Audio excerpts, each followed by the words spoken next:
Tudo que eu vou falar aqui, a partir desse momento, é conteúdo jornalístico. Não tem opinião, não tem viés, não tem absolutamente nada do que eu penso contido no que eu vou falar aqui.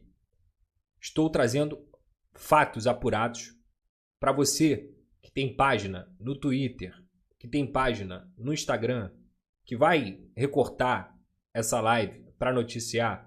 Por favor, coloque o link completo. Por favor, coloque o vídeo completo. Tudo que eu vou falar aqui tem uma linha de raciocínio.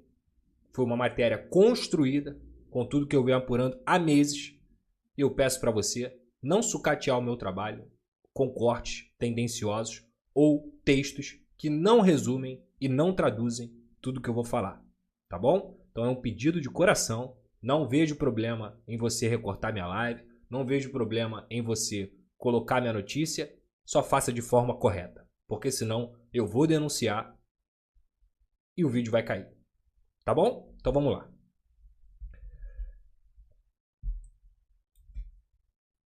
Hoje, o Vasco está mais próximo do que nunca de assinar o memorando de entendimento entre o Cruz Maltino e o Marcos Faria Lamáquia, o fundo investidor que quer comprar o Vasco. Por que eu digo isso? Porque o negócio está acelerado. O contrato está praticamente feito. Na próxima semana, na terça-feira, deve ter uma reunião, inclusive, com o Vasco e o fundo do Marcos Faria Lamáquia em São Paulo para ajustar os últimos detalhes contratuais.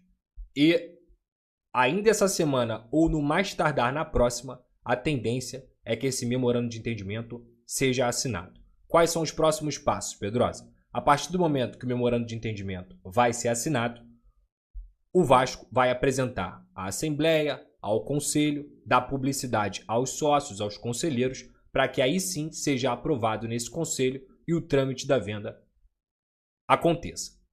Porém, apesar disso, hoje há um racha dentro do Vasco, principalmente dentro da Sempre Vasco, que é o grupo liderado pelo Pedrinho, que é o grupo que disputa as eleições do Vasco já há muito tempo, desde 2014, que é o grupo que em algum momento foi do Júlio Brandt e que tem pares hoje dentro da diretoria com a eleição do Pedrinho e depois principalmente que o Pedrinho assumiu o Vasco. Vou ler aqui os tópicos que eu separei para que eu possa ser assertivo em relação a isso. O problema ele começa quando tem um incômodo de parte do grupo por conta de uma comissão de investigação em relação à venda do Vasco para 777. Essa comissão de investigação que todo vascaíno deve ter ciência, ela é uma investigação para poder apurar tudo o que aconteceu no momento em que o Vasco foi vendido para 777.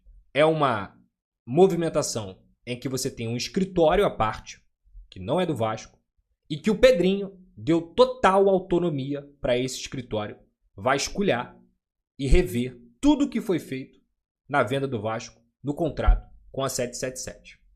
Entre os nomes investigados, há alguns ex-componentes desse grupo, da Sempre Vasco, e há alguns ainda componentes desse grupo da Sempre Vasco também, que estão envolvidos nesse sentido.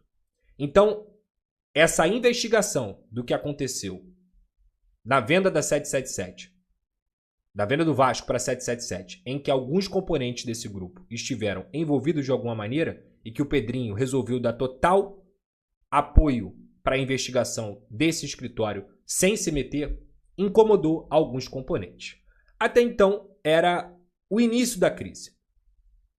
O Vasco da Gama, além da proposta recebida do Marcos Faria Lamáquia, desse grupo, desse fundo de investidor, teve vários outros interessados na compra da SAF do Vasco.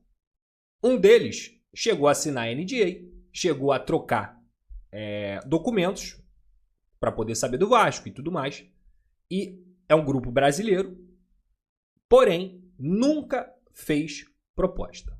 Assinou NDA, assinou alguns documentos. O que é o NDA? É aquele documento que as empresas fazem para poder entender o panorama financeiro do Vasco. Esse grupo nunca formalizou a proposta. O único grupo que, de fato, formalizou a proposta desde dezembro para o Vasco da Gama é o grupo do Marcos Faria Lamacchia. Então, o grupo do Marcos Faria Lamacchia, se você for pegar todo esse tempo em que se fala em venda de SAF, foi o único que chegou e falou: eu vou comprar. A proposta está feita. O documento está aqui. Eu vou comprar. E esse grupo, óbvio, além de você estar falando de um grupo que tem 30 bilhões de reais rastreáveis, e o que eu quero dizer com isso? Você não vai achar empresa fantasma, você não vai achar falta de credibilidade. Para quem não sabe, o Marcos Faria Lamacchia é filho do Zé Lamacchia, que é o dono da Crefisa, e também herdeiro da Júnia, que é uma filha de um banqueiro, Aloysio, que foi o responsável, inclusive, por vender o Banco Real, Real ABN. Ou seja, a gente está falando de muita grana. É um grupo consolidado aqui dentro do Brasil, é um grupo que tem dinheiro, e não só que tem dinheiro, mas em toda a conversa com o Vasco, em todas as conversas com o Pedrinho, sempre se mostrou respeitoso, não só com o clube, e querendo resolver a vida do Vasco. Querendo resolver a dívida do Vasco. Querendo resolver essa tristeza que o vascaíno vem vivendo nos últimos anos. O Pedrinho não só prefere o Marcos Faria Lamacchia por tudo isso que eu disse, mas é um cara que está fazendo de tudo para poder fazer a venda do Vasco. Se alguém ainda tinha alguma dúvida em relação ao Pedrinho querer vender o Vasco, desculpa. É uma completa viagem se vocês acham que o Pedrinho não quer vender o Vasco. Muito pelo contrário. Esse não só é o grupo e o fundo preferido, como foi o único que realmente fez a proposta.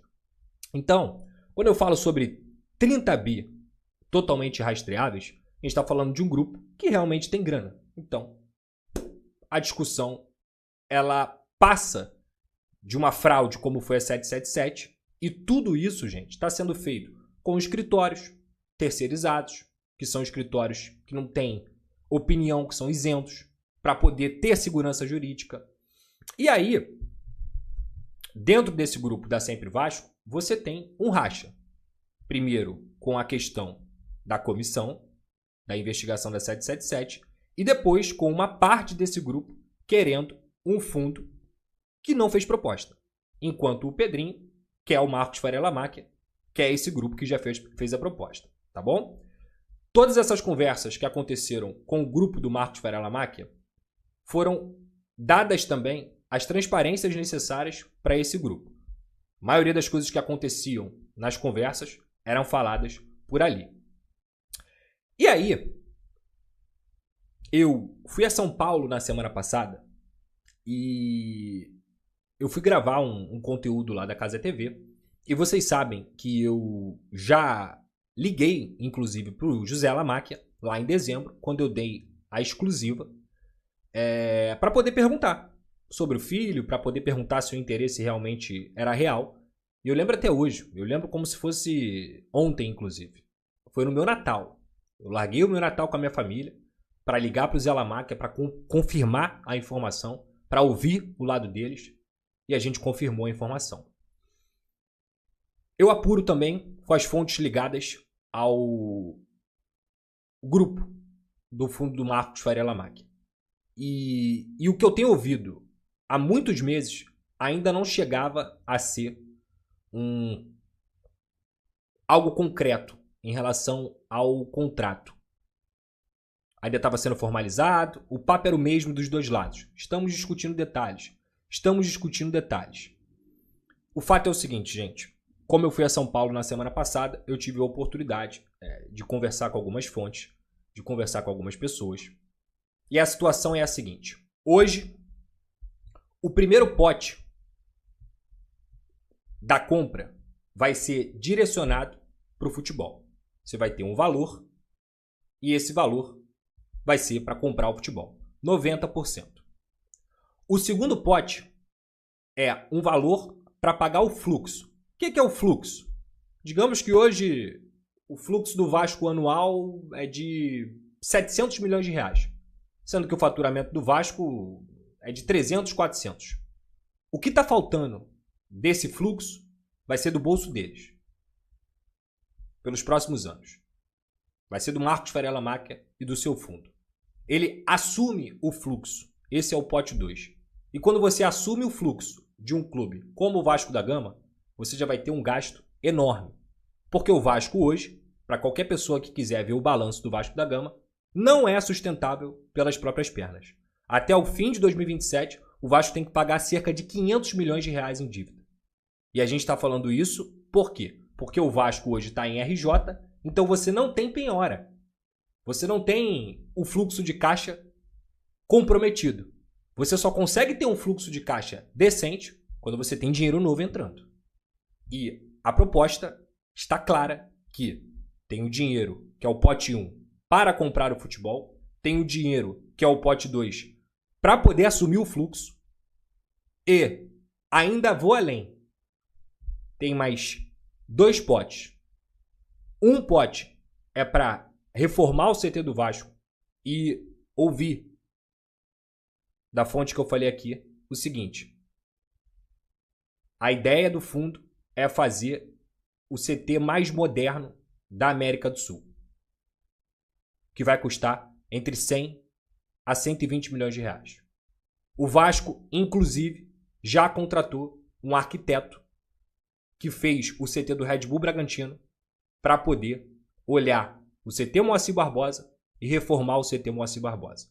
Hoje eu tive a oportunidade de estar lá, inclusive, na quinta-feira eu fui no CT e já é outra cara.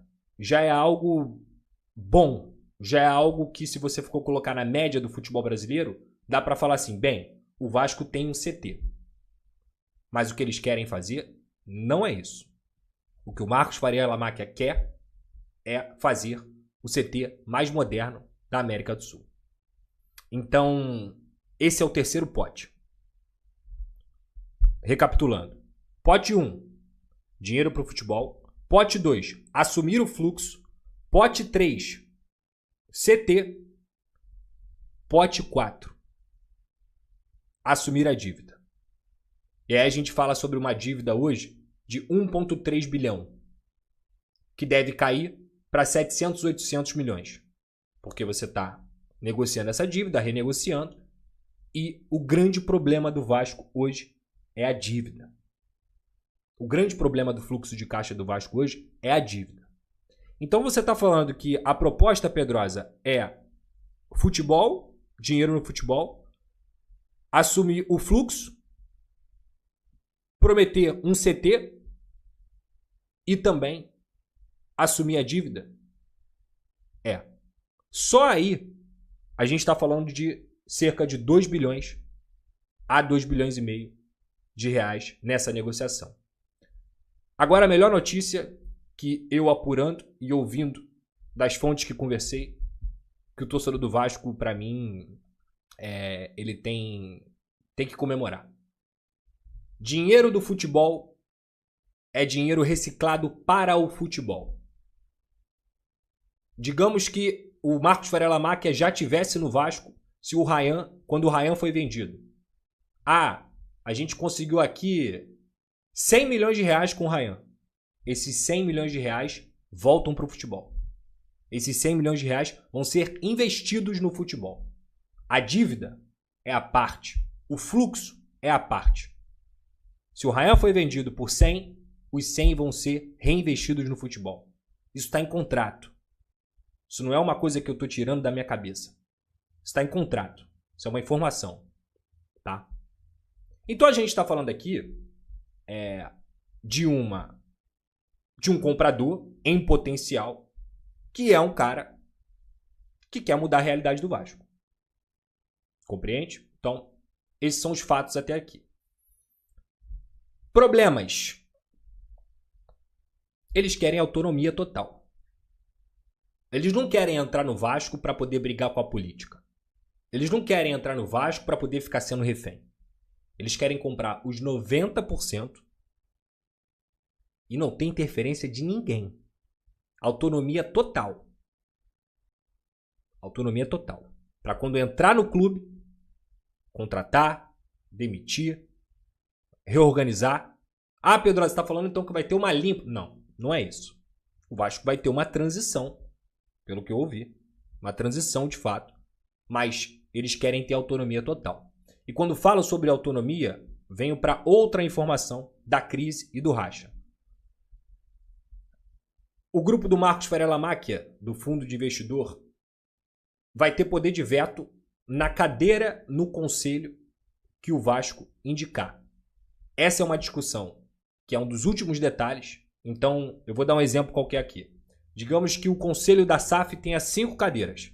Serão 4 componentes escolhidos pelo grupo de investimentos, pelo Marcos Varela Máquia, e um dos componentes para representar os 10% será o representante do Vasco. Nas negociações, o Vasco conseguiu utilizar desse termo em que você vai ter um representante, mas o grupo do Marcos Varela Máquia vai ter a oportunidade de vetar. Ó, o Vasco indicou fulano. Não, fulano para mim não funciona. Por quê? Porque eles querem se proteger da política. Não quer dizer que o Vasco não vai ter um representante. Vai ter. Mas o grupo vai ter poder de veto. Então, quando você olha para esse sentido, eu acho que é uma situação que, de fato, está sendo discutida e bastante dentro do grupo. É um ponto, sim, de racha. A apuração que eu tenho é que o Pedrinho está enojado com a política. O Pedrinho não quer vir ser presidente de novo. Não quer. Não quer. Se o grupo do Marcos Varela Máquia fizer uma exigência para que a venda aconteça, o Pedrinho viria no sacrifício, mas o Pedrinho não quer se candidatar. E esse grupo que está rachando a situação, pelo que eu ouvi, é um grupo que tem alegado que o contrato não é bom, é um grupo que está preocupado com essa questão da cadeira e é um grupo que tem quer arrastar essas negociações para depois da eleição. Enquanto o Pedrinho e o Marcos Varela Máquia querem acelerar para que a venda seja feita. Em uma das conversas que eu tive com fontes ligadas ao grupo, uma das coisas que foram flexibilizadas e que com a 777 não tinha era o licenciamento da marca Vasco. Ou seja, a associação vai poder novamente licenciar o uso da marca Vasco. Com todo mundo que eu conversei, o ponto sempre foi de muito respeito, respeitar a história do Vasco, nunca mudar a marca Vasco, dar visibilidade para os conselheiros, para os sócios, grupo com o Marcos disposto a conversar com conselheiros, a trocar ideias, a mostrar a transparência necessária. E ainda tem um outro ponto. A tendência é que você tenha um aumento de todos os valores de contratos, como aluguel de estádio, royalties e um monte de coisa que o contrato da 777 é vergonhoso. É vergonhoso nesse sentido. Então, há um medo, mesmo que pequeno, porque o Marcos Varela Máquia está decidido, mas há um medo do Pedrinho e dos seus pares, de gente que está com ele de fato, desse cara encher o saco. Desse cara encher o saco e sair da negociação, porque a política está atrapalhando de novo. Então o que eu quero dizer para vocês é o seguinte. Trazer outro ponto aqui, que no meio dessa conversa também é importante. A situação lá do patrocínio, ela foi de fato uma situação em que teve uma discussão acalorada entre diretor de SAF, entre CEO Carlos Amodeu e o grupo do Pedrinho. E quando eu digo isso, a SAF em si, a Modelo, entre outros, defendiam o aceite por parte da Sportingbet, por considerar os valores ideais, digamos assim. O valor ele começa entre 25 e 30 e ele sobe para 60 de acordo com metas. Ele é um contrato que de forma geral ele seria melhor do que o da Betfair, mas ainda não o ideal com que o Vasco orçou. E o ponto é que acabou sendo pacífico. Se a gente vai ter um investidor, a gente não precisa aceitar um patrocínio baixo em ano de Copa do Mundo. Então, essa discussão aconteceu e também foi outro ponto de rachar em relação a isso. Então, vamos lá. Para eu poder conseguir resumir o raciocínio. Hoje é uma situação clara. O Pedrinho quer dar sequência na venda do Vasco, por acreditar no projeto, por tudo aquilo que eu trouxe aqui, em relação ao contrato, ao que o Vasco vai se tornar, enquanto o outro grupo quer arrastar essa venda, questionando, trazendo pontos, questionando credibilidade, questionando o contrato. E o Pedrinho não quer ser mais candidato à presidência do Vasco, justamente porque ele está cansado da política do Vasco. Então, hoje, o que eu posso trazer para vocês é o seguinte: está mais próximo do que nunca. Essa próxima semana, esses próximos 15 dias vão ser decisivos. O Pedrinho vai fazer de tudo para seguir com a venda, porque ele quer a venda. Ele quer a venda. Enquanto vai começar uma guerra. Vai começar uma guerra política dentro do Vasco para que essa venda talvez não aconteça. Agora, a partir de tudo que eu falei aqui, jornalisticamente, e trazendo todos os pontos necessários, eu acho que eu me fiz claro. Vocês conseguiram entender a linha de raciocínio, vocês estão cientes e bem embasados com tudo que eu falei, pode falar no chat aí, porque aí a partir disso eu vou dar a minha opinião, não só como jornalista, por estar vivendo tudo isso, mas também como torcedor do Vasco. Vocês conseguiram entender tudo?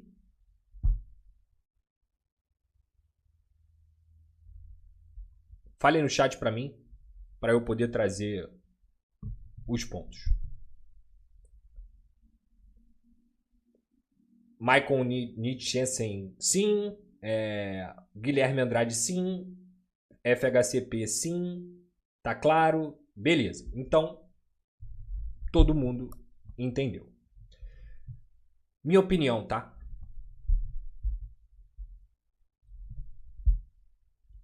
Com tudo que eu ouvi, com tudo que eu tive acesso. E quando eu falo isso, gente, não é que eu ouvi de boca, não. Eu tive acesso. Eu vi. Tanto de um lado quanto do outro. Eu vi tudo. E vi muita coisa. Sinceramente, cara. Se o Vasco deixar passar essa oportunidade de conseguir um grupo sério, um grupo que tem dinheiro de fato, um grupo que vai pensar em prol do Vasco, que vai pensar em estrutura, que vai pensar em futebol, que vai reorganizar as contas. E aí vocês têm que partir de um princípio de um presidente que largou tudo o que ele tinha, que assumiu uma pica, desculpa a palavra, que é tirar o Vasco das mãos da 777, porque o Vasco ia acabar.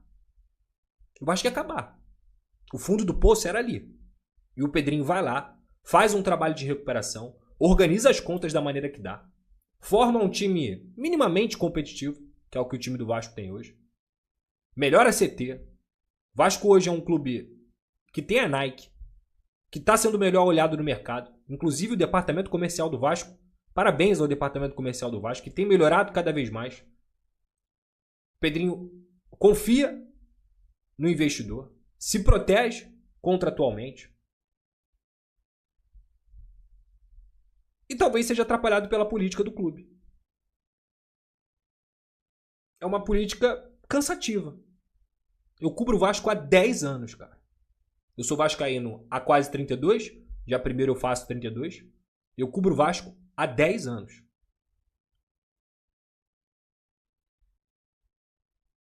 Eu realmente não quero acreditar que o Vasco vai perder essa oportunidade por conta, mais uma vez, da política nefasta que esse clube tem. É a minha visão, de verdade. Aí vai ter... Você sabe como é que funciona, né? O grupo X me falando que eu sou isso, o grupo Y falando que eu sou aquilo, o grupo A falando que eu sou isso. Gente, eu não preciso de nada. Nada do Vasco. Só que o Vasco vença, que é o que eu mais quero na vida. Hoje eu tenho minha vida completamente estabilizada, financeiramente. Sou um cara, graças a Deus, muito bem posicionado na minha posição, na minha profissão. Assim, tudo que eu queria era não estar trazendo isso pra vocês, cara. De verdade. Queria muito estar falando só da vitória do Vasco hoje. Vou entrar agora numa Copa do Mundo, que vai ser o período que eu vou mais trabalhar na minha vida. Eu vou trabalhar papo de 50 dias seguidos. Então, o que eu posso deixar claro pra vocês, e a minha história, ela por si só, ela fala, do fundo do meu coração, cara. Tudo que eu trouxe pra vocês aqui tem muito jornalismo. E agora, no final, tem um pouco da opinião do torcedor mesmo, cara. De um cara que tá cansado de ver o Vasco sucateado por um mísero grupo de pessoas. E que acabam prejudicando 15, 20 milhões de tantas outras, que é a torcida do Vasco. Então a guerra vai começar, mas é muito importante que o torcedor tenha ciência do que vai começar. E que o torcedor tenha ciência das coisas que estão sendo colocadas. Eu vou correr muito para trazer ainda mais informações sobre os detalhes do contrato, sobre mais coisas. Eu já pude trazer aqui muitos detalhes, mas eu acho que o torcedor tem que estar cada vez mais vigilante e sabendo o que acontece. Falei tudo que eu tinha para falar. E quando o Gui Busto falou aqui, Pedrosa, em porcentagem, qual a chance da venda? Irmão, a chance é muito alta. Eu não vou botar porcentagem aqui. A chance é muito alta, porque o Pedrinho já falou que vai andar com a venda. Ele vai andar com a venda. É fato. Só que agora a gente tem que ver o que vai acontecer nos próximos passos em relação à política. O que eu posso dizer para vocês é isso. A informação que eu tenho é essa. Terça-feira tem reunião. É bem possível que esse contrato, memorando de entendimento, seja assinado nessa semana ou no mais tardar na próxima, a não ser que aconteça uma catástrofe. A não ser que aconteça uma catástrofe. Porque as duas partes querem muito. Tanto o grupo do Marcos Faria Lamac quanto o Vasco, na figura do Pedrinho. Então, é isso que eu posso trazer para vocês. O Pedro Borges aqui está falando: Pedrosa, você acha que a venda da SAF é essencial? Não é que é essencial. É a única saída do Vasco. A única saída do Vasco é ser vendido. Porque senão a gente vai ficar nos próximos 10, 15, 20 anos, talvez numa questão de austeridade, trabalhando de forma correta, como o Pedrinho está tentando fazer. Mas esse processo é muito mais acelerado quando você tem o investidor. E um investidor que, obviamente, quer que o Vasco volte a ser uma potência. Tá? Então, é isso. É isso que eu posso trazer para vocês. E espero que eu tenha sido muito, muito claro, muito sucinto e transparente em tudo que eu trouxe aqui. Cuidado com as narrativas. Cuidado com gente abutre. Cuidado com um monte de coisa. Só saiba que tudo que eu trouxe aqui é como jornalista e o que eu comentei é muito como torcedor do meu coração, cara. Não dá mais, mano. Que saco de gente vaidosa. Que saco de gente ruim. Que saco de gente que continua querendo mamar no Vasco. Tem muita gente boa no Vasco. Tem muita gente competente. Tem muita gente profissional. Eu espero que nada disso que aconteça daqui pra frente possa contaminar. E que muito, nunca se pese para que o Marcos desista. Porque o Vasco vai estar deixando passar o trem da vida dele nesse momento. Pela realidade do clube. Tá? Então é isso, galera. Um dos motivos pro Pedrinho, inclusive, querer tanto e logo essa venda não é só para colocar o Vasco nos trilhos corretos e num trilho acelerado, mas ele focar 100% novamente, pelo menos nessa temporada, na associação e na reforma de São Januário. Essa é outra informação que eu posso trazer para vocês, tá? Então é isso, galera. Eu acho que eu falei tudo que eu tinha que falar por aqui. A notícia foi boa, gente. Olha a notícia de forma positiva, mas sem maquiagem. Não posso maquiar o que está acontecendo. Hoje, há um racha dentro do Vasco, dentro desse grupo. Por tudo que eu falei. Mas a notícia é ótima. Olha quanta coisa que eu trouxe aqui. Futebol, CT, grana, porra toda. Os dois lados querendo. A notícia é muito boa. Mas, obviamente, trazendo aqui a realidade.